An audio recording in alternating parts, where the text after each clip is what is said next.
राधे राधे। स्वागत है आपका हमारे चैनल दीपक बायोजोन 12th में। तो आज जो हमारा टॉपिक रहने वाला है मानव जनन, जो कि class 12th biology UP board का एक महत्वपूर्ण टॉपिक, जिससे हमने very very most important question उठाए हैं जो कि हर साल रिपीटेड होते हैं।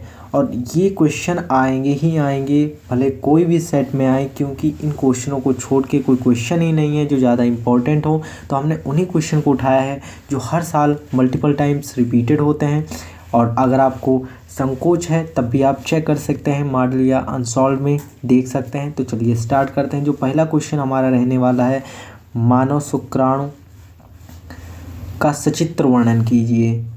ये क्वेश्चन 3 नंबर में पूछ लिया जाता है, 2 नंबर में डायग्राम भी आ सकता है। तो आपको जिस नंबर के बेसिस पर पूछा जाए आपको वही बनाना है। मैंने डायग्राम प्लस उसकी थ्योरी लिख दी है। अगर आपको डायग्राम अच्छे से समझ में आ जाता तो थ्योरी का कोई काम नहीं, आप लिख सकते हैं, खुद ही लिख सकते हैं, उसमें थ्योरी का कोई भी रोल नहीं रहेगा।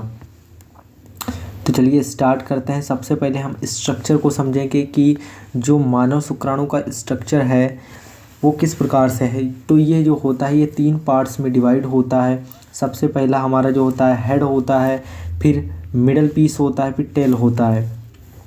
सबसे जो इम्पोर्टेंट होता है इसका हेड होता है। हेड में इसके क्या होता है, अर्धचंद्राकार होता है, जिसमें जो अर्धचंद्राकार है ये इसे एक्रोसोम कहते हैं। एक्रोसोम के नीचे ये न्यूक्लियस होता है, न्यूक्लियस के नीचे ये नेक होती है, नेक के नीचे ये माइटोकॉन्ड्रिया होता है। अब मैं आपको समझाऊंगा कि हेड रीजन में इनका क्या रोल रहता है। ये आप समझिए, थ्योरी पर फोकस मत कीजिए, थ्योरी आपको 1 मिनट में समझ में आ जाएगी अगर आपको डायग्राम समझ में आता है। 1 मिनट। जो एक्रोसोम है, एक्रोसोम जो होता है ये गोल्जी काय का बना होता है। एक्रोसोम जो होता है ये गोल्जी काय का बना होता है। जब ओवम होता है, ओवम की जो आउटर लेयर होती है उसको तोड़ने का काम जो करता है वो एक्रोसोम होता है। अगर पूछ ले कि शुक्राणु का सबसे ऊपरी भाग को क्या कहते हैं तो एक्रोसोम कहते हैं, इसे अर्धचंद्राकार भी कहते हैं। ये न्यूक्लियस होता है इसका। इसी में आपके क्रोमोसोम्स भी पाए जाते हैं, गुणसूत्र भी पाए जाते हैं, वो मैं अभी समझाऊंगा आपको। माइटोकॉन्ड्रिया होता है। माइटोकॉन्ड्रिया का क्या रोल रहता है, जो टेल है इसको मूवमेंट कराने के लिए माइटोकॉन्ड्रिया इम्पॉर्टेंट है, क्योंकि माइटोकॉन्ड्रिया ही इसे मूवमेंट कराती है। तो हम देख लेंगे कि शुक्राणु कितने पार्ट्स में डिवाइड है। सबसे ऊपरी भाग जो ये आप देख रहे हैं ये हो जाएगा आपका हेड, ये मिडल पीस है, और जो लास्ट है ये आपका टेल है। तो ये 3 भागों में डिवाइडेड होता है। अब हम देखेंगे कि सिर है, सिर के बारे में यहाँ पे क्या लिखा हुआ है। तो 1 मिनट। इस भाग में मुख्यतः केंद्रक का गुणसूत्र होते हैं। सिर का प्राथमिक भाग एक्रोसोम कहलाता है, जो गोल्जी काय का बना होता है। मैंने क्या कहा था, जो प्राथमिक भाग होता है वो किसका बना होता है, गोल्जी काय का बना होता है। फिर हम देखेंगे कि मध्य भाग जो होता है इसे क्या कहते हैं, जो मिडल पीस है। तो इसमें माइटोकॉन्ड्रिया उपस्थित होता है, जो शुक्राणु को गति कराने के लिए ऊर्जा प्रदान करता है। क्या करता है, ऊर्जा प्रदान करता है। मैंने बताया था जो माइटोकॉन्ड्रिया है ये क्या करता है, शुक्राणु की जो ये टेल है इसको क्या कराता है, मूवमेंट कराता है। फिर आ जाती है हमारी पूंछ, जो कि सबसे लास्ट पॉइंट है। यह शुक्राणु का अंतिम भाग होता है। यह एक लंबी धागेनुमा संरचना होती है जो शुक्राणु को गति प्रदान करती है। मैं इसे डीप में ज़्यादा इसलिए नहीं समझा रहा हूँ क्योंकि डीप में ये वीडियो लेक्चर ज़्यादा लॉन्ग हो जाएगा, और आपको क्या करना है, डायग्राम यही बना के और थ्योरी अपनी भाषा में लिख लेना है, क्योंकि अब बोर्ड एग्ज़ाम में ज़्यादा टाइम नहीं है, तो आपको किसी भी चीज़ को ज़्यादा डीप में नहीं पढ़ना है। तो चलिए नेक्स्ट क्वेश्चन पर हम चलते हैं। नेक्स्ट क्वेश्चन जो हमारा very very most important question रहने वाला है, आप स्टार मार्क कर लीजिए। ये क्वेश्चन आपको इस चैप्टर में छोड़ना ही नहीं है। वैसे तो सारे question very very most important हैं, किसी को भी आपको नहीं छोड़ना है। तो सबसे पहले हमारा वही रूल रहेगा, सबसे पहले हम क्या कहेंगे, स्ट्रक्चर पर फोकस करेंगे कि स्ट्रक्चर क्या कहता है। ये हमारा नर जनन तंत्र है, और हम इसमें मादा जनन तंत्र को भी देखेंगे। तो नर जनन तंत्र में क्या है, जो ये सेशन मुंड है इसके जो ऊपरी भाग होता है इसे अग्रछद कहते हैं। क्या कहते हैं, अग्रछद कहते हैं। इसकी ऊपरी, इसके जो शीशन मुंड है इसका जो ऊपरी भाग होता है इसे अग्रछद कहते हैं। और यहाँ पे ये मूत्रनाल हो जाती है जिससे यूरिन पास होता है, इसी से आपका स्पर्म भी पास होता है। उसका प्रोसेस हम बताएंगे। जो शीशन है, शीशन की ऊपरी लेयर को शीशन कहते हैं, जो ऊपरी लेयर है इसको शीशन कहते हैं, ये जो दिख रही है आपको। फिर प्रोस्टेट ग्रंथि आ जाती है। प्रोस्टेट ग्रंथि का मतलब जो स्पर्म्स बनते हैं, स्पर्म्स का क्या, स्पर्म्स जैसे मान लीजिए ये जो आपका वृषण दिख रहा है ये आपका एक प्रकार का फैक्ट्री है, और फैक्ट्री में क्या बनता है, प्रोडक्ट बनता है। प्रोडक्ट बन के वो एक जगह कंपनी में जाता है जहाँ पे उसकी पैकिंग वगैरह होती है, वहाँ से उसे क्या किया जाता है, ट्रांसफ़र किया जाता है। तो इसी प्रकार से जो प्रोस्टेट ग्रंथि है यानी कि शुक्राशय है, यहाँ पे शुक्राणु लंबे समय तक सेफ रहते हैं। एक प्रकार से कह सकते हैं कि हम किसी चीज़ को सुरक्षित रखने के लिए घर में जैसे हमारे यहाँ होती है कोठी बनाते हैं जिसमें गेहूँ वगैरह डालते हैं, उसमें क्या लंबे समय तक वो सेफ रहते हैं गेहूँ। इसी प्रकार से इसमें जो प्रोस्टेट ग्रंथि होती है इसमें शुक्राणु लंबे समय तक सेफ रहते हैं। फिर हमारे ये मूत्राशय आ जाता है, जैसे यूरिन जो भी होता है यहाँ पे आके एक जगह स्टोर्ड होता है। उसके बाद मूत्रनाल आ जाती है जिससे यूरिन क्या करता है, मूत्राशय तक आता है। फिर हम आ जाएंगे वृषण पर। वृषण के अंदर हम डीप में नहीं जाएंगे, केवल ऊपर से पढ़ेंगे, क्योंकि आप ज़्यादा डीप में ना ही पढ़ें तो आपके लिए अच्छा होगा। ये वृषण है आपका, वृषण पर हम बात करेंगे। वृषण है, वृषण की ऊपरी लेयर जो होती है जिसे बाल जैसी संरचना पाई जाती है, इसे हम कह देते हैं वृषण, इसे हम कह देते हैं वृषण कोश। वृषण की बाहरी लेयर को कह देते हैं वृषण कोश। हिंदी में ही डिस्कस करें ताकि आपको यूपी बोर्ड वालों को ज़्यादा प्रॉब्लम नहीं होगी। इसमें शुक्रजनक नलिकाओं की संख्या जो होती है 1 से 3 होती है। वृषण पालिकाएं जो होती हैं 250 होती हैं। इसमें शुक्रवाहिनी जो होती है, ये जो लेयर आ रही है, ये जो नली आ रही है, ये शुक्रवाहिनी यानी कि इसी से होता हुआ, 1 सेकेंड क्या हो रहा है, इसी से शुक्राणु होते हुए आपकी प्रोस्टेट ग्रंथि में जाएंगे जहाँ पर वो स्टोर होंगे। तो चलिए अब देखते हैं हम इसमें क्या लिखा है। सजीवों की वह जैविक क्रिया जिसके द्वारा जीवधारी अपने समान नई संतति का जन्म देते हैं प्रजनन कहलाता है, यानी कि रिप्रोडक्शन कहलाता है। फिर आगे चलेंगे हम। वृषण किसे कहते हैं, वृषण क्या है, तो यह नर जनन तंत्र का प्रमुख अंग होता है। यह एक थैलीनुमा संरचना में बंद होता है जिसे वृषण कोश कहते हैं, इसकी संख्या 2 होती है। इसकी संख्या कितनी होती है, 2 होती है। इसमें शुक्राणु का निर्माण होता है। फिर हम देखेंगे अधिवृषण। यह वृषण के ऊपर कुंडलित अवस्था में होता है। इसमें शुक्राणु परिपक्व होते हैं। इसका आकार घोड़े की नाल के आकार का होता है। तो आप समझ गए होंगे, मैंने स्ट्रक्चर समझा दिया है। और आप क्या करेंगे, स्ट्रक्चर को एक बार ड्रॉ करेंगे। अगर आपको लग रहा है कि टफ है तो एक बार कमेंट कर सकते हैं। मैं इस पर एक सेपरेट वीडियो बनाऊंगा जिसमें मैं आपको ट्रिक बताऊंगा कि किस प्रकार से आप 2 मिनट में इस स्ट्रक्चर को ड्रॉ कर सकते हैं। अब शुक्रवाहिनी क्या हो जाती है, यह लगभग 20 सेंटीमीटर लंबी एक नली होती है जो वृषण तथा अधिवृषण में बने शुक्राणुओं को शुक्राशय तक ले जाती है। फिर हम आ जाएंगे शुक्राशय क्या होता है, जहाँ पे मैंने बताया था कंपनी होती है, मतलब कि उस प्रोडक्ट को स्टोर करके रखा जाता है, उसी को शुक्राशय कहते हैं। यह एक मांसल थैलीनुमा संरचना होती है। इसमें शुक्राणु लंबे समय तक सुरक्षित रहते हैं, शुक्राणुओं का पोषण होता है। फिर हम आ जाते हैं शिशन पर। यह एक मांसल संरचना होती है। यह एक मैथुन अंग है जो संभोग के दौरान योनि के शुक्राणुओं के स्थानांतरित करता है। मूत्रवाहिनी क्या हो जाती है, यह मूत्र तथा वीर्य दोनों को बाहर निकालने का कार्य करती है, यानी कि रास्ता है, निकालने का रास्ता है। फिर हमारा नेक्स्ट क्वेश्चन जो रहने वाला है, मादा जनन तंत्र। Very very most important question. दोनों में से कोई आ सकता है, मादा का आ जा सकता है या नर का आ सकता है। दोनों में से एक तो फिक्स है, तो आपको दोनों तैयार कर लेने हैं। ये भी मैं ड्रॉ करके बताऊंगा। अगर आप कमेंट करते हैं तो मैं ज़रूर ड्रॉ करूंगा। और मैंने इससे पहले एक मेरी प्लेलिस्ट आप चेक कर सकते हैं, उसमें मैंने पुष्पी पादपों में लैंगिक जनन चैप्टर 1 शॉट अपलोड कर दिया है। अगर आपने नहीं देखा है तो मेरी प्लेलिस्ट को चेकआउट कर सकते हैं। और मेरे चैनल पर पहली बार आए हो तो मेरे चैनल को सब्सक्राइब करके बेल आइकन को दबाना ना भूलें, ताकि नेक्स्ट वीडियो अगर मैं बनाऊं तो नोटिफिकेशन आप तक सबसे पहले पहुंच जाए। तो ये वेजाइना है, ये जो पार्ट होता है इसे वेजाइना कहते हैं। ये सर्विक्स हो जाता है इसका ऊपरी भाग। इसके अंदर ये जो आपको जगह दिख रही है, जो नाल के समान दिख रही है, इसको सर्विकल कैनाल कहते हैं। इसके ऊपर ओवरी आ जाता है, ओवरी का फंक्शन अभी हम देखेंगे। और यहाँ पे आप देख सकते हैं इसकी जो नलिका ये बनी हुई है, यानी कि जो अंडाशय से अटैच है, इस पार्ट को कहते हैं इनफंडिबुलम। ये एम्बुला हो जाता है, एम्पुला हो जाता है, ये इस्थमस हो जाता है। इन तीनों को मिला के फैलोपियन ट्यूब कहता है। तो यहाँ पे क्वेश्चन बनता है कि आपका जो फर्टिलाइजेशन होता है, यानी कि इनिशिएशन जो होता है एग और स्पर्म का, वो कहाँ पे होता है? यहाँ पे एग और स्पर्म का जो होगा, यहाँ पे फ्यूज़न कैसे होगा? तो वो कहाँ पे होता है? फैलोपियन ट्यूब में होता है। फिर इसका जो ऊपरी पार्ट होता है इसे यूट्रस फंडस कहते हैं, यूटेराइन फंडस कहते हैं।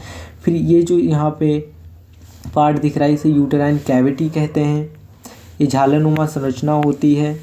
झालरनुमा संरचना को क्या कहते हैं? इनफंडिबुलम कहते हैं। ये जो सबसे बाहरी परत होती है इसे पेरीमेट्रियम कहते हैं।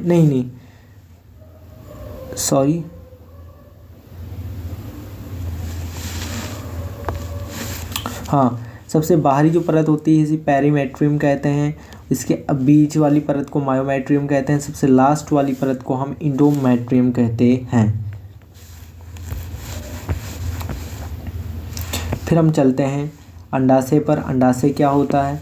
मादा में एक जोड़ी अंडाशय उदर गुहा के निचली भाग में दोनों तरफ स्थित होते हैं। यह मादा जनन तंत्र का प्रमुख अंग होता है। इसमें अंडाणुओं का निर्माण तथा अंतःस्रावी हार्मोन एंड्रोजन एवं प्रोजेस्टेरोन का स्राव होता है। अंडवाहिनी क्या होती है? अंडवाहिनी के पीछे एक कीप जैसी संरचना होती है जिसे अंडवाहिनी कहते हैं। अंडाशय में नियमित अंडाणु अंडवाहिनी के द्वारा ही गर्भाशय तक पहुँचते हैं। अंडवाहिनी में ही फैलोपियन नलिका में निषेचन की प्रक्रिया पूरी होती है। गर्भाशय क्या होता है? इसकी संरचना एक उल्टे नाशपाती के आकार की होती। कैसी होती? यहाँ पे क्वेश्चन बनता है। उल्टे नाशपाती की आकार की जैसी होती है। यह शुक्राणुओं को अंडवाहिनी तक ले जाने का कार्य करती है। गर्भाशय में ही भ्रूण का भरण पोषण होता है, यानी कि न्यूट्रिशन भी इसको यहीं से मिलता है, गर्भाशय से। योनि क्या होती है? यह मादा का बाह्य जननांग होता है जो एक लचीला मांसपेशियों से बना होता है। यह संभोग के दौरान शुक्राणुओं को ग्रहण करता है तथा गर्भाशय तक पहुंचाने का कार्य करता है। फिर हमारा क्वेश्चन उठेगा युग्मक जनन क्या होता है, यानी कि गैमेटोजेनेसिस। लेकिन गैमेटोजेनेसिस नहीं आएगा, इसके पार्ट से आएगा, इसके जो टाइप्स हैं इनसे आएगा। या तो स्पर्मेटोजेनेसिस से आ सकता है या फिर oogenesis से आ सकता है। तो आपको दोनों तैयार कर लेने हैं, क्योंकि किसी से भी क्वेश्चन आ सकता है, ये कोई भी लिख कर नहीं दे सकता है। शुक्राणुजन सबसे पहले हम थ्योरी नहीं देखेंगे, क्योंकि थ्योरी आप खुद लिख सकते हैं। हम सबसे पहले स्ट्रक्चर पर फोकस करेंगे, सबसे पहले ग्राफी निरूपण पर करेंगे। तो सबसे पहले क्या होती है? एक 2n कोशिका जो होती है, 2n जो सेल है, इसमें क्या हो जाएगा? गुण प्रवस्था हो जाएगी, यानी कि मल्टीप्लिकेशन फेज आएगी।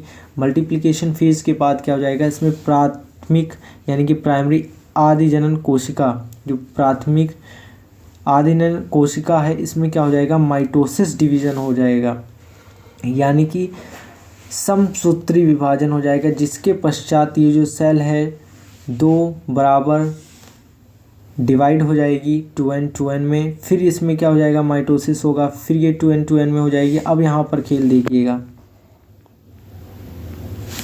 अब यहाँ पे स्पर्मेटोगोनिया होगा। स्पर्मेटोगोनिया से यहाँ पे क्या हो जाएगा? ग्रोथ फेज स्टार्ट हो जाएगी। ग्रोथ फेज के बाद यहाँ पर क्या होगा? यहाँ पे मियोसिस होगा। मियोसिस के बाद क्या हो जाएगा?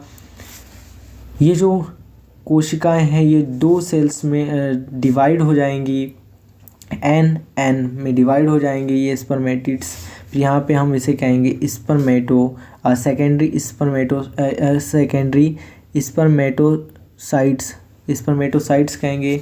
स्पर्मेटोसाइट्स क्या हो जाएंगे, डिवाइडेड 4 में हो जाएंगे, 4n में हो जाएंगे, जिसे स्पर्मेटिड्स कहेंगे। इसके बाद इसी प्रोसेस को कहते हैं हम स्पर्मेटोजेनेसिस, यानी कि स्पर्मियोजेनेसिस कहते हैं इसे। इसके बाद यहाँ पर शुक्राणु बन जाते हैं।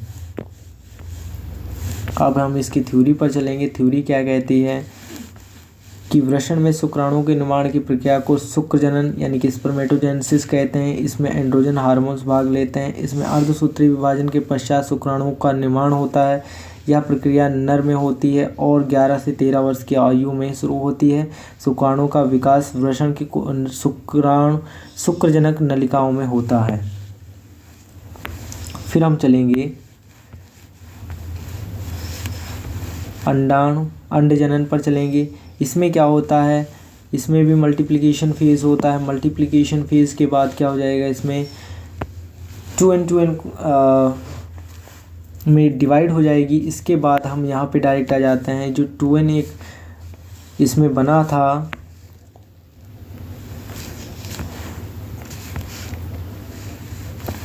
इसमें ग्रोथ फेज़ स्टार्ट होगी। ग्रोथ फेज़ के बाद ये 2n में चला जाएगा। 2n के बाद इसमें प्राइमरी oocytes बनेंगे। प्राइमरी oocytes के बाद इसमें मैचुरेशन होगा। मैचुरेशन में क्या होगा, मियोसिस फर्स्ट होगा, जिससे ये क्या हो जाएगी, 2n में डिवाइड हो जाएगी। एक n क्या हो जाएगा, पोलर बॉडी बन जाएगा। एक n आपका क्या बन जाएगा, सेकेंडरी oocytes बन जाएगा। आप साइज़ में देख सकते हैं डिफरेंस आ गया वहाँ से, तो दोनों सेम है, बस थोड़ा सा डिफरेंस है। फिर यहाँ पे आदि जनन यानी कि अर्धसूत्री विभाजन आ जाएगा, जहाँ पे मियोसिस होगा फर्स्ट। जैसे एक जो एन है ये हमारा ओवम बन जाएगा और ये जो तीनों बनी थी ये हमारी पोलर बॉडीज़ बन जाएंगी। तो हम इसकी थ्योरी पर देखते हैं कि थ्योरी क्या कहती है। मादा में अंडाणु बनने की प्रक्रिया को अंडजनन कहते हैं, यानी कि oogenesis कहते हैं। अंडजनन की प्रक्रिया भ्रूणावस्था में ही शुरू हो जाती है। अंडजनन में अर्धसूत्री विभाजन होता है। इसमें एंड्रोजन ए तथा प्रोजेस्टेरोन हार्मोन्स होता है, जो मासिक धर्म चक्र में महत्वपूर्ण भूमिका निभाता है। इसमें अर्धसूत्री विभाजन के पश्चात अंडाणु बनते हैं। अर्धसूत्री विभाजन के पश्चात क्या बनता है, इसमें मियोसिस के जस्ट बाद क्या बनता है, इसमें अंडाणु यानी कि ओवम बनता है। नेक्स्ट क्वेश्चन पर जाएंगे। वेरी मोस्ट इंपॉर्टेंट क्वेश्चन, यहाँ से 1-2 नंबर के क्वेश्चन भी उठते हैं कि आर्तव चक्र किसे कहते हैं। आर्तव चक्र को प्रेरित करने वाले हार्मोन कौन से होते हैं। तो हम देखेंगे जो मेंस्ट्रुअल पीरियड होता है ये 28 या 29 डेज़ का होता है। इसमें हम देखेंगे कौन से हार्मोन्स जो होते हैं कब वो उनका ग्राफ ऊपर जाता है, कब ग्राफ नीचे आता है। तो यहाँ पर आप सारे हार्मोन्स को देख सकते हैं। इसके बाद हम देखेंगे जो एस्ट्रोजन है। एस्ट्रोजन आप देख पा रहे हैं कि 14वें दिन इसका सबसे ज़्यादा हाई पीक पे होता है। एस्ट्रोजन देख रहे हैं आप, सबसे सारे जो मैक्सिमम हार्मोन्स हैं इन सब जो होते हैं 14वें दिन सबसे पीक पॉइंट पे होते हैं। तो इस पे थ्योरी पर फोकस करते हैं, क्योंकि ये 5 नंबर में आएगी, तो डायग्राम प्लस थोड़ी थ्योरी लिख देंगे तो काम हो जाएगा इसमें। मादा में जनन काल के प्रारंभ के साथ ऋतु स्राव प्रारंभ हो जाता है, जो जनन काल की समाप्ति के बाद रुक जाता है। इस काल में प्रत्येक माह दिन के अंतराल पर अंडाशय यानी कि 28 दिन के अंतराल पर अंडाशय के एक अंडाणु का उत्सर्जन होता है। निषेचन न होने की स्थिति में गर्भाशय की दीवार अंडाशय के चक्रीय परिवर्तन होता है। इस चक्र को ही मासिक चक्र या आर्तव चक्र कहते हैं या ऋतु चक्र कहते हैं। मासिक चक्र 3 अवस्था में होता है, क्रम प्रसारी अवस्था, स्रावित अवस्था और मासिक अवस्था। नेक्स्ट क्वेश्चन क्या है, मासिक चक्र यानी कि FSH यानी कि फॉलिकल स्टिमुलेटिंग हार्मोन और ल्यूटिनाइजिंग हार्मोन के द्वारा नियंत्रित होता है। इसकी फुल फॉर्म्स भी हम एक वीडियो लाएंगे, परेशान ना होइएगा, सब पे वीडियो आएगा। निषेचन क्या होता है, निषेचन की प्रक्रिया क्या होती है, तो यहाँ पर आप ऐसे समझ लेंगे एक एन मिलके क्या बन जाता है, 2n बन जाता है। तो अगुणित शुक्राणु n व अगुणित मादा n युग्मकों के संयोग को निषेचन कहते हैं, जिसके फलस्वरूप द्विगुणित युग्मक 2n का निर्माण होता है। स्तनधारियों में निषेचन की प्रक्रिया को फैलोपियन नलिका में संपन्न होती है। मैंने बताया था फैलोपियन नलिका में आपकी 3 नलिकाएं होती हैं। देखिए मैं आपको दिखाता हूँ, 1 मिनट आप समझ जाएंगे। 1 मिनट मैं दिखाता हूँ आपको, 1 मिनट। हाँ ये देखिए जो मैंने बताया था, यहाँ पर फैलोपियन नलिका में क्या होता है, आपकी 3 नलिकाएं होती, इस्थमस, एम्पुला और इनफंडिबुलम। इन तीनों को मिला के हमारा क्या बन जाता है, फैलोपियन ट्यूब बन जाता है। फिर हमारा क्वेश्चन कौन सा रह गया है कि अंतारोपण यानी कि इम्प्लांटेशन क्या होता है। तो इम्प्लांटेशन क्या होता है, भ्रूण का गर्भाशय के अंतराल दीवार पर स्थापित होने की प्रक्रिया को अंतारोपण कहते हैं। फिर लास्ट क्वेश्चन जो हमारा रहने वाला है कि अपरा क्या होती है। तो अपरा बहुत ही ज़्यादा इंपॉर्टेंट होती है, 2 नंबर में पूछी जाएगी कि गर्भावस्था के दौरान गर्भाशय में विकसित होने वाले अंग को अपरा या प्लेसेंटा या बीजांडसन कहते हैं। कार्य क्या होता है, गर्भाशय में स्थित भ्रूणकोश को मादा के रक्त से पोषण प्रदान करना, भ्रूण और माता के बीच O2 और CO2 का परिवहन करना, भ्रूण का हार्मोन का स्रावन करना, भ्रूण की वृद्धि करना, उत्सर्जन करना। यानी कि आप यहाँ पर देख पा रहे हो कि भ्रूण यहाँ पे एमनियोटिक ब्लड फ्लूइड भरा है, जिसके कारण क्या होता है, बच्चा डिसबैलेंस नहीं होता है। और यहाँ पे क्या है, अपरा जुड़ी है। अपरा से क्या होता है, यहाँ पे एक्सक्रीशन भी होता है, न्यूट्रिशन भी मिलता है, और यहाँ पे क्या होता है, O2 और CO2 का परिवहन भी होता है। तो यहीं पर हमारा लेक्चर समाप्त होता है। और अगर आपको लेक्चर पसंद आया हो तो कृपया हमारी मेहनत के लिए एक सब्सक्राइब कीजिएगा, लाइक दबाइएगा, और नेक्स्ट वीडियो हम किस पे बनाएं इस टॉपिक के लिए आप कमेंट बॉक्स में अपनी बात को रख सकते हैं। तो चलिए मैं अपनी वाणी को यहीं पर विराम देता हूं। मिलते हैं आपको एक नए वीडियो के साथ और नई एनर्जी के साथ। Thank you. राधे राधे।